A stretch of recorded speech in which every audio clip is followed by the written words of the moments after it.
नमस्कार विद्यार्थी मित्रों, आज हम कक्षा 10 में चैप्टर नंबर 17 आर्थिक समस्या और चुनौतियाँ, जिसमें हम गरीबी और बेरोजगारी के बारे में चर्चा कर रहे थे। इससे पहले हमने गरीबी के बारे में पढ़ा, गरीबी की परिभाषा पढ़ी, गरीबी के लक्षण पढ़े, गरीबी किस तरह से हम घटा सकते हैं, उपाय के बारे में हमने चर्चा की। आज हम चर्चा करेंगे बच्चों बेरोजगारी के बारे में। बेरोजगारी के अर्थ के बारे में पढ़ेंगे। वह वयस्क व्यक्ति जिसकी उम्र 15 से 60 वर्ष के बीच हो, जो बाजार में वर्तमान दर पर कार्य करने की इच्छा और वृत्ति रखता हो और कार्य करने की योग्य शक्ति योग्यता रखता हो, काम की खोज में होने पर भी वो काम प्राप्त करने में समर्थ न हो, तो व्यक्ति बेरोजगार या बेकार कहलाता है बच्चों। तो याद रखना बच्चों, बेरोजगार किसे कहते हैं? जो व्यक्ति की उम्र 15 से लेकर 60 वर्ष के बीच में होना चाहिए, वर्तमान दर पर उसके कार्य करने की इच्छा होनी चाहिए, वृत्ति होनी चाहिए, उसके पास शक्ति होनी चाहिए, योग्यता होनी चाहिए, और वो काम की खोज में भी होना चाहिए। जो व्यक्ति काम करने की इच्छा रखता हो, शक्ति रखता हो, उसके पास योग्यता हो, काम करने के लिए तत्पर हो, तब भी उसे काम न मिलता हो, तो उस व्यक्ति को हम बेरोजगार कहते हैं। याद रखना बच्चों परिभाषा। ऐसी सामूहिक परिस्थिति बेरोजगारी कहलाती है। वे ऐसी बेकारी अनिवार्य रूप से भोगते हैं, तो इस इच्छा के विरुद्ध या अनैच्छिक बेकारी कहते हैं बच्चों। तो इस प्रकार की जो स्थिति होती है, तो उसे हम क्या कहते हैं? बेरोजगार या बेकारी। ठीक है। अब यदि कोई व्यक्ति वर्तमान बाजार के वेतन दर से अधिक वेतन मांगे, 15 से 60 वर्ष के बीच वह समूह जिसका समावेश न होता हो, अपंग, अशक्त, रोगिष्ठ या वृद्ध, आलसी, गृहिणी, जो शक्ति होने पर भी काम करने में वृत्ति तैयारी न रखते, तो ऐसे व्यक्ति को बेरोजगार नहीं माना जा सकता बच्चों बेरोजगार किसे मानते हैं और बेरोजगार किसे नहीं मानते हैं? सबसे पहली चीज़ तो काम करने की इच्छा होनी चाहिए, शक्ति होनी चाहिए, योग्यता होनी चाहिए, वो काम की तलाश में हो। अगर उसे काम ना मिलता हो तो बेरोजगार है। लेकिन जो व्यक्ति 15-60 साल के बीच में हो, लेकिन अपंग, अशक्त, रोगिष्ठ, वृद्ध, आलसी, गृहिणी, जिसकी इच्छा ना हो, या फिर ऐसा व्यक्ति जो काम करने की तैयारी ना रखता हो, जिसकी इच्छा ना हो, जिसके पास योग्यता अनुसार होने के बावजूद वो काम ना करना चाहता हो, तो व्यक्ति को हम बेरोजगार नहीं कह सकते। याद रखना बच्चों, शक्ति होने के बावजूद वो काम नहीं करना चाहता हो, योग्यता होने के बावजूद वो काम नहीं करना चाहता हो, जो अशक्त हो, आलसी हो, तो ऐसे व्यक्ति को हम बेरोजगार नहीं कहते। अब बेरोजगारी के मुख्य स्वरूप के बारे में हम चर्चा करेंगे भारतीय अर्थतंत्र की परिभाषा के अनुसार। पहला है ऋतुगत बेरोजगारी।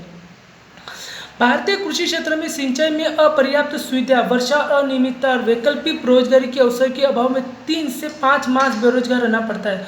उसे ऋतुगत या मौसमी बेरोजगार कहते हैं। ऋतुगत बेरोजगारी में बच्चों याद रखना, जो व्यक्ति कृषि पर आधारित हो और कृषि में किसी चीज का अपर्याप्त सुविधा के कारण, जैसे कि बरसात न होने के कारण वो बेकार बैठा हुआ हो, उसे कोई दूसरा काम ना मिल रहा हो, तो ऐसे व्यक्ति को ऋतुगत बेरोजगारी कहते हैं। घर्षणजन्य बेरोजगारी, पुरानी तकनीकी के स्थान पर नई तकनीकी आए, तब कुछ समय के लिए श्रम बेरोजगार बनता है, तो उसे घर्षणजन्य बेरोजगारी कहते हैं। बच्चों जैसे कि पुरानी तकनीक की जगह पे नई तकनीक आती है, जैसे कि जो व्यक्ति को जो काम आता है वो काम उसको अब नई तकनीक के कारण उसे वो नया काम न आ रहा हो, तो हम उसे कहते हैं घर्षणजन्य बेरोजगारी। ठीक है। ढांचागत बेरोजगारी के बारे में पढ़ते बच्चों। भारतीय अर्थतंत्र पिछड़ा और रूढ़िचुस्त है।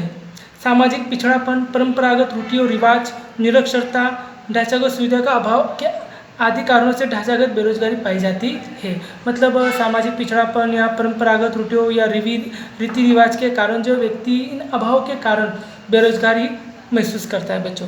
प्रच्छन्न या छिपी बेरोजगारी, किसी भी काम धंधे में व्यावसायिक प्रवृत्ति आवश्यकता से अधिक श्रमिक लगे हो, तो इन अतिरिक्त श्रमिक को उत्पादन कार्य में लगा देने में कुल उत्पादन पर कोई प्रभाव न हो, तो इन अतिरिक्त श्रमिकों को प्रच्छन्न या छिपी बेरोजगारी कहते हैं। यानी बच्चों जहाँ पर जो व्यक्ति 5 लोग मिलकर काम कर रहे हैं, वहाँ पर अगर 7 लोगों को मिलकर वही काम दिया जाए, यानी काम उतना ही है, लेकिन लोग अगर ज़्यादा बढ़ने के बावजूद काम में कुछ ज़्यादा प्रभाव ना पड़ रहा हो या ज़्यादा आवक ना हो रही हो, तो ऐसे में क्या कहा जाता है? छिपी या प्रच्छन्न बेरोजगारी कहा जाता है। देखिए, पहले 5 लोग मिलकर 70 मशीन चलाते हैं, वहीं पर मैंने 7 लोगों को रखा और 70 मशीनें चल रही है, तो भी इसे कहते हैं पचने बेरोजगारी, मतलब 2 व्यक्ति अतिरिक्त रखने से फ़ायदा कुछ नहीं हुआ तो वो क्या हुआ, छुपी बेरोजगारी कहलाती है। अब औद्योगिक बेरोजगारी के बारे में चर्चा करते हैं बच्चों। औद्योगिक क्षेत्र में होने वाली परिवर्तनों के कारण यदि व्यक्ति को लंबे या कम समय के लिए काम के बिना रहना पड़े तो ऐसी स्थिति को औद्योगिक बेरोजगारी के रूप में पहचाना जाता है।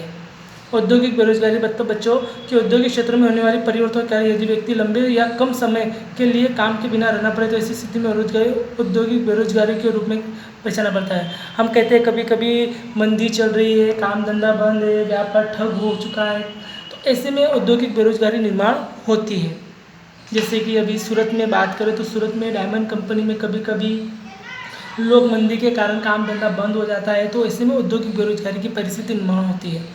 शिक्षित बेरोजगारी, कम से कम माध्यमिक शिक्षा प्राप्त की और यदि व्यक्ति बेरोजगार हो तो उसे शिक्षित बेरोजगार कहा जाता है। याद रखना बच्चों, जिसने कम से कम माध्यमिक शिक्षा प्राप्त की गई हो फिर भी उसे काम धंधा ना मिल रहा हो तो उसे शिक्षित बेरोजगार कहा जाता है। अब बात करते बढ़ते बच्चे भारत में बेरोजगारी के प्रमाण के बारे में हम चर्चा करते हैं। अब भारत में बेरोजगारी के बारे में विस्तृत रूप से जानकारी प्राप्त करेंगे। भारत में राज्यों के अनुसार बेरोजगारी की मात्रा अलग अलग है। रोजगार विनिमय केंद्रों में रोजगार इच्छुकों के नाम दर्ज करवाने की उद्धिक्ता के कारण संख्या में उनकी निश्चित मात्रा या अंदाजा निकालना मुश्किल है। फिर भी भारत सरकार श्रम और रोजगार मंत्रालय द्वारा नेशनल सैंपल सर्वे के आधार पर भारत में बेरोजगारी की व्यापकता की जानकारी मिलती है। मतलब भारत में राज्यों की बात करें तो बच्चों हर एक राज्य में अनुसार बेरोजगारी की मात्रा थोड़ी बहुत है।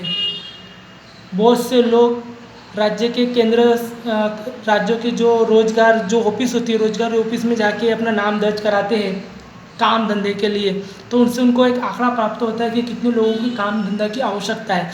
तो ऐसे मात्रा में हम कह सकते हैं कि देश के लोगों को जो स्थिति है वो सरकार को पूरी तरह से मिल रही है। सन 2011 की जनगणना के अनुसार 116 मिलियन लोग रोजगारी के खोज में थे, 15 मिलियन लोग अशिक्षित बेरोजगार और 84 मिलियन शिक्षित बेरोजगार थे। तो जिनकी उम्र 15 से 24 वर्ष की हो ऐसे लगभग 4.70 करोड़ लोग बेरोजगार है। 2011 की जनगणना में हमें ये पता चला था कि कितने लोग बेरोजगार घूम रहे हैं बच्चों। तो ये भी एक परिस्थिति काफ़ी नाजुक है हमारे देश के लिए, देश की अर्थतंत्रता के लिए। लेबर ब्यूरो सर्वे के अनुसार भारत में 2013-14 में बेरोजगार की दर 5.4% पाई गई है और गुजरात में प्रति 1012 व्यक्ति बेरोजगार है।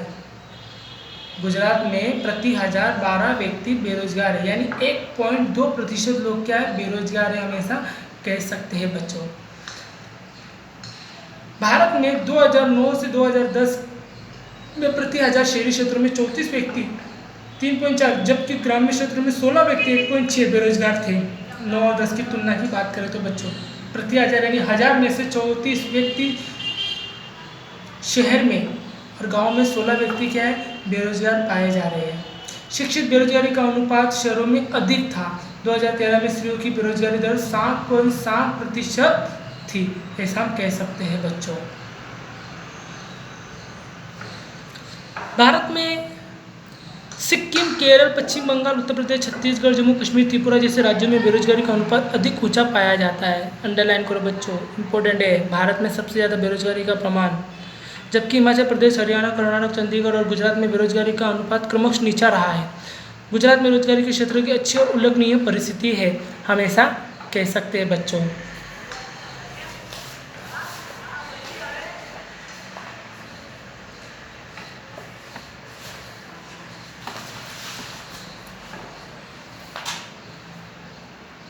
भारत में एक अनुमान के अनुसार उच्च शैक्षणिक योग्यता वाले 15% लोग युवा हैं। मतलब ज़्यादातर पढ़े लिखे लोग कितने 15% लोग हैं बच्चों हमारे देश में। और विश्व की जनसंख्या के 67% लोग जो 35 वर्ष की कम उम्र तक के युवा वे भारत में हैं। ये भी एक इम्पोर्टेंट पॉइंट है बच्चों। वे भारत में, यदि भारत का विश्व युवाओं का देश के रूप में महासत्ता बनने की दिशा में आगे बढ़ना हो तो भारत को बेरोजगार के कड़वे स्वरूप को बदलना होगा। मतलब सबसे ज़्यादा युवा की बात करें तो भारत में है, जिनकी 35 से कम उम्र वाले लोग जो है 67% लोग भारत में हैं। और फिर भी बेरोजगारी की जो परिस्थिति बच्चों, उन परिस्थितियों को ध्यान में रखते हुए भारत अर्थतंत्र में महासत्ता बन सकता है अगर बेरोजगारी को हम खास करके मिटाए तो। भारत में बेरोजगारी की समस्या अधिक गहन बनने के पीछे मुख्य जवाबदार कारणों में जनसंख्या की वृद्धि, मात्र सिद्धांतिक ज्ञान, प्रायोगिक ज्ञान का अभाव, टेक्निकल ज्ञान का अभाव, संपूर्ण रोजगार उत्पन्न करने में असफलता, कृषि क्षेत्र में वर्षा में अनियमितता, जोखिम की अधिक मात्रा, कृषि व्यवसाय में रुचि घटना, सिंचाई की अपर्याप्त सुविधा, कृषि के अलावा समय में वैकल्पिक रोजगार के अभाव, बेकार बैठना पड़े, बहुत सी चीज़ें बच्चों, काम धंधा ना मिलने के जिसके कारण बेरोजगारी बढ़ती है। कुटीर उद्योग, गृह उद्योग, लघु उद्योग की कमजोर स्थिति, ये भी कह सकते हैं। जातीय प्रथा, संयुक्त परिवार, परंपरागत व्यवसाय, पारंपरिक धंधे में ही लगे रहना पड़े, अन्य नए व्यवसाय के उद्योग शुरू करने में साहसों का अभाव, ज्ञान कौशल तालीम और अनुभव की कमी, श्रम की अगतिशीलता, मानव श्रम को दोहदपूर्ण आयोजन, औद्योगिक विकास, धीमी दर, बचत वृत्ति, निची दर जिससे उच्च पूंजी सर्जन दर में कमी होना, परिणाम स्वरूप नए धंधा उद्योगों को निवेश के अभाव के स्वरूप हो सकने जैसे अनेक कारण हैं। मतलब बेरोजगारी का लिए सबसे महत्वपूर्ण चीज़ अगर हम बात करें बच्चों, तो कृषि क्षेत्र पे जो लोग आधारित होते हैं उनको कोई दूसरा काम धंधा ना आना, तो एक वैकल्पिक समस्या निर्माण हो जाती है। खेतों पे आधारित होने के कारण अगर वर्षा अगर ठीक से नहीं हो रही है तो खेत ठीक से नहीं हो पाता है तो लोग ज़्यादा से ज़्यादा बेरोजगार रहते हैं। नई टेक्नोलॉजी आने के कारण पुरानी टेक्नोलॉजी का लोगों को ज्ञान ना मिलना, नई टेक्नोलॉजी की समझन न होने के कारण भी बेरोजगार बैठना पड़ता है। ज़्यादा से ज़्यादा टेक्नोलॉजी बढ़ने के कारण लोगों को काम धंधा नहीं मिलता है। जहाँ पे 10 लोगों की ज़रूरत है वहाँ पे एक ही व्यक्ति अगर पूरा काम संभाल ले तो 9 लोगों को बेरोजगार होना पड़ता है। परंपरागत संयुक्त परिवार और पारिवारिक धंधे में रहने से लोगों को दूसरे चीज़ों के बारे में जानकारी नहीं मिल पाती है। तो ऐसे बहुत से कारण हैं बच्चों जिसके कारण भारत में बेरोजगारी की समस्या अधिक महत्वपूर्ण बनी हुई है, हमेशा कह सकते हैं। तो अब हम पढ़ेंगे बच्चों बेरोजगारी में कम करने के उपाय के बारे में।